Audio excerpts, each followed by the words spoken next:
I am coming from Finland, so I'm visiting scholar here, and it has been wonderful to listen to this discussion. So just one point from my country. I started there Senior Talent at Work project, and we tried to find 55 plus people in working life. Unfortunately, we couldn't find very many. That was the first notion what we had. Then secondly, I realized that the prognosis in our country is that by 2040 we will have lifespan expectation that it is 120 years. So in Finland? Yes. Well, we're all going to Finland. That means that if people are retired at 50s, so they are 70 years doing nothing, rounding, hanging. What are they doing? What are they doing? Good question. What are they doing now? I mean, it's a pretty long stretch now. I know.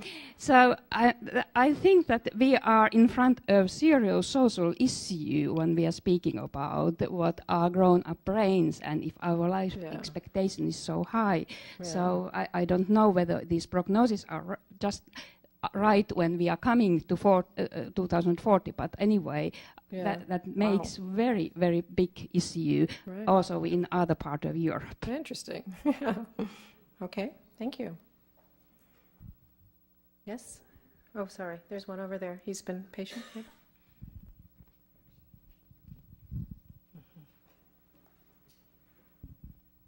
10 years ago, a group of us started Intergeneration Day, starts Intergeneration Week, the first Sunday of each October. 42 governors have proclaimed Intergeneration Day in their states, including California. Unfortunately, New York refuses.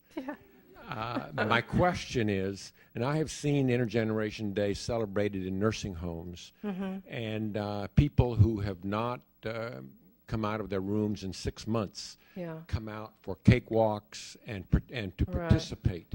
Over 50% of people who are in nursing homes don't see a visitor, I'm told, during a 12-month period. So my question is, have you done any studies to determine the importance of connecting generations to the brain? No, I mean, I don't know of any. It's not really something that I know of, but it sounds like it also is helpful. You know, anything that gets people stimulated. I mean, I don't know. Nursing homes seem to be falling out of favor enough now that maybe it will, you know, sort of go in the right direction. Maybe. Not with Alzheimer's, I realize, but. Hi. I found the cases that you described of the people who functioned quite well, but who then after they died, it seemed like they had real clear signs of Alzheimer's disease. That was fascinating to me, and I'm wondering how to interpret that. I mean, on the one hand, you could even argue that the brain didn't matter in that case, right? Or is it that it's certain parts of the brain showed the disease, and then the other parts that were more central to their functioning didn't? Well, it's a good question, and it's really a tricky one, and I think there's a lot of controversy about all of this because, first of all, I believe those brains were pretty much widespread damage, the ones that were written up. The nuns are very famous, of course, and but the problem with it is that no one really knows what causes Alzheimer's. So they know that the plaques and tangles are there, but are they a symptom? Are they a cause? So is it somehow that some people that it doesn't somehow bother them?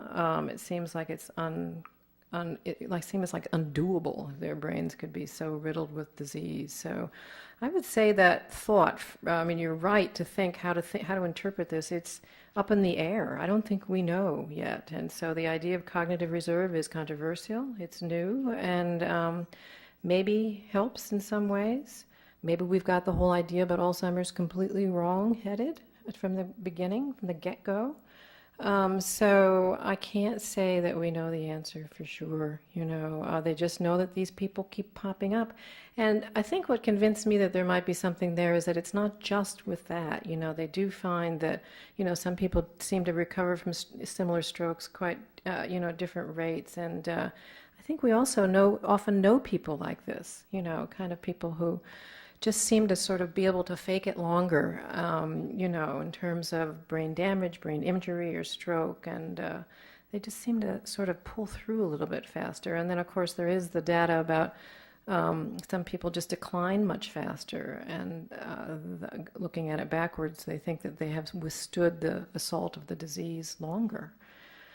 That's the best guess at the moment. Frankly, I don't think anybody knows, but it is intriguing. And I went back and forth as I was writing this, whether I believe this, do I not believe this, and does it make sense? And, we at the New York Times are now doing a giant series on Alzheimer's and early treatment, and it is certainly the working hypothesis that it is connected to these plaques. All the drugs that are coming down the pipeline are trying to get rid of the plaque. If they're wrong, it's going to be a big, giant wrong. Anybody else? Yes, sir. Does dreaming help